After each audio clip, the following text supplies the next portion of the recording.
Baik, bismillah. Assalamualaikum warahmatullahi wabarakatuh. Perkenalkan, nama saya Nurlela Nispiani, NIM E1E019240. Saya berasal dari jurusan Prodi Pendidikan Guru Sekolah Dasar di Universitas Mataram, dan saya saat ini berada di kelas 5G. Nah, baik, tujuan saya membuat video ini adalah untuk memenuhi tugas ujian tengah semester mata kuliah ilmu kealamian dasar, yang dimana di dalam video ini saya akan menjelaskan materi terkait dengan tugas yang sudah diberikan oleh Bapak Ibu dosen, dimana di sini saya akan menjelaskan materi tersebut menggunakan PPT. Baik, dimana pertama-tama di sini saya akan menyampaikan bahwa di sini saya akan mengambil sebuah tema atau judul yang berkaitan dengan keanekaragaman jenis fauna yang ada di Indonesia, yaitu salah satunya yaitu burung. Nah, yang dimana di sini yang pertama saya akan menjelaskan mengenai judul artikel yang saya akan jelaskan. Baiklah, di sini saya akan menyampaikan sebuah judul artikel yang telah saya ambil, yang berjudul Keanekaragaman Jenis Burung yang ada di Hutan Mangrove Gili Sulat, Lombok Timur. Yang dimana di sini adalah penulis dari artikel ini adalah yaitu Gito Hadi Prayitno, Agil Al-Idrus, Emliwa Ilhamdi, dan Igde Metra. Baik, selanjutnya di sini saya akan langsung saja untuk menjelaskan apa saja materi yang terdapat di dalam artikel. Sebelumnya di sini saya akan menjelaskan mengenai persebaran jenis fauna yang ada di Indonesia. Nah, persebaran fauna yang ada di Indonesia dikelompokkan menjadi 3 bagian, yaitu fauna Indonesia bagian barat, fauna Indonesia bagian timur, dan fauna Indonesia bagian tengah. Nah, salah satu wilayah yang ada di Indonesia bagian tengah yaitu adalah Nusa Tenggara Barat. Tepatnya di Pulau Lombok, di mana di Nusa Tenggara Barat, di Pulau Lombok, terdapat banyak sekali macam-macam dan jenis burung yang dapat kita temukan. Salah satunya di Lombok Timur, yaitu di Gili Sulat, Lombok Timur. Baik, selanjutnya kita beralih ke slide berikutnya, di mana di sini berkaitan dengan artikel yang telah saya sampaikan tadi, bahwa di mana di sini terdapat berbagai jenis burung yang ada di hutan mangrove yang ada di Gili Sulat, Lombok Timur. Nah, di sini saya akan menjelaskan mengenai kawasan-kawasan hutan mangrove yang ada di sana. Nah, salah satu kawasan mangrove yang berperan penting dalam mendukung keanekaragaman jenis burung ialah kawasan mangrove yang ada di Gili Sulat, Kabupaten Lombok Timur. Nah, yang dimana di dalam Kabupaten Lombok Timur tersebut berada di Provinsi Nusa Tenggara Barat. Nah, mangrove yang ada di Gili Sulat tersebut memiliki pola zonasi dan karakteristik yang khas dibandingkan dengan mangrove yang ada di kawasan lain, sehingga membuat Gili Sulat menjadi salah satu kawasan hutan mangrove yang banyak terdapat jenis-jenis atau beraneka ragam jenis burung yang dapat kita temukan. Selanjutnya bisa dilihat di PowerPoint bahwa hutan mangrove merupakan salah satu ekosistem penting yang mendukung berbagai jenis kehidupan satwa liar. Nah, salah satu satwa liar yang hidup di sana adalah jenis hewan, yaitu burung, yang dimana bisa kita ketemukan berbagai jenis burung menggunakan hutan mangrove tersebut adalah yang pertama sebagai tempat mencari makanan, kemudian menemukan pasangan atau kawin atau berkembang biak, dan beristirahat. Nah, ini dikutip oleh Zulfan tahun 2009 dan Zatiyah tahun 2014. Baik, di mana selanjutnya kita beralih ke permasalahan atau konflik yang terjadi. Ternyata di dalam kawasan hutan mangrove yang ada di Gili Sulat, Lombok Timur tersebut terdapat adanya permasalahan atau konflik yang terjadi. Nah, permasalahan konflik atau masalah yang terjadi itu adalah karena diperkirakan kondisi luasan mangrove yang ada di Gili Sulat, Lombok Timur atau di Indonesia mengalami penurunan.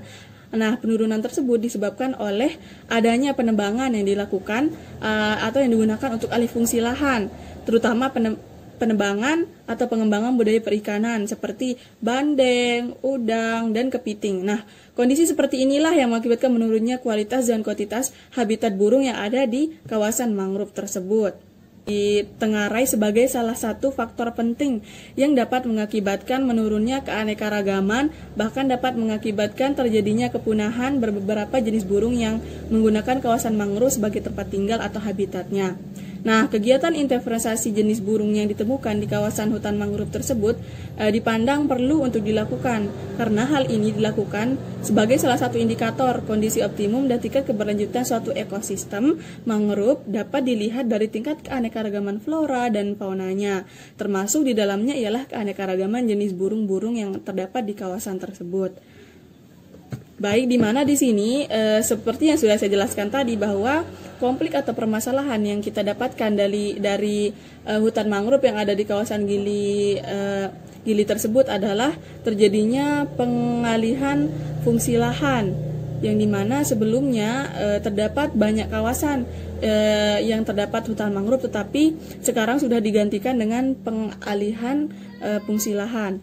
Nah, di mana di sini saya telah mencatat solusi-solusi yang dapat kita terapkan atau yang dapat kita ambil ketika terjadinya suatu permasalahan atau konflik yang terjadi seperti yang sudah saya jelaskan tadi. Nah, solusi yang pertama yang bisa kita ambil adalah penanaman kembali hutan mangrove. Nah, di sini maksudnya adalah kita dapat mengajak masyarakat atau pemerintah setempat untuk menanam kembali hutan mangrove yang sudah dialihkan fungsi tersebut dengan cara reboisasi, kemudian menjaga kelestariannya dan sebagainya. Nah, solusi yang kedua yang bisa kita terapkan adalah di sini adalah membuat Satgas Perlindungan Hutan Mangrove. Nah, kenapa di sini saya menyebutkan solusi Satgas Perlindungan Hutan Mangrove? Jadi di sini pasti di setiap kawasan tersebut memiliki suatu hak perlindungan. Apalagi jenis burung yang terdapat di hutan mangrove tersebut memiliki banyak sekali jenis dan macam-macam yang dapat kita temukan. Ada jenis burung yang dilindungi, tidak dilindungi, ataupun sebagainya. Maka oleh karena itu perlu adanya suatu perlindungan yang ketat agar pengalihan fungsi lahan dari hutan mangrove tidak bisa dilakukan lagi. Nah, kemudian solusi yang ketiga di sini adalah dengan cara menjaga secara bersama-sama dengan mengajak masyarakat setempat ataupun pemerintah untuk terus menjaga kelestarian hutan mangrove guna menjaga kelangsungan hidup burung-burung yang ada di sana. Nah, cara ini bisa kita terapkan dengan cara pemerintah tersebut memberikan sosialisasi ataupun memberikan pemahaman mengenai apa sih pentingnya hutan mangrove tersebut bagi kelangsungan hidup para burung-burung yang ada di sana. Oke, baik, kita lanjut ke slide berikutnya, di mana di sini di dalam artikel yang saya ambil terdapat cara pengamatan dari jenis-jenis burung yang ada di sana.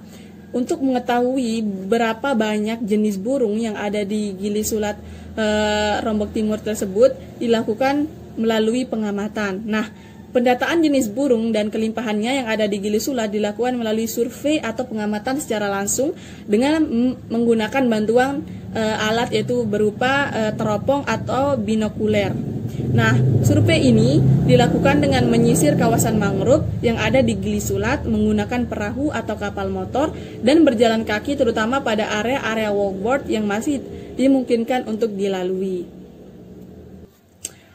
Baik, selanjutnya slide berikutnya di sini adalah saya akan menampilkan sebuah tabel yang dimana hasil dari pengamatan yang sudah dilakukan melalui survei atau pengamatan secara langsung dihasilkan atau menghasilkan terdapat 11 jenis burung yang terdapat di kawasan hutan mangrove yang ada di Gili Sulat Lombok Timur.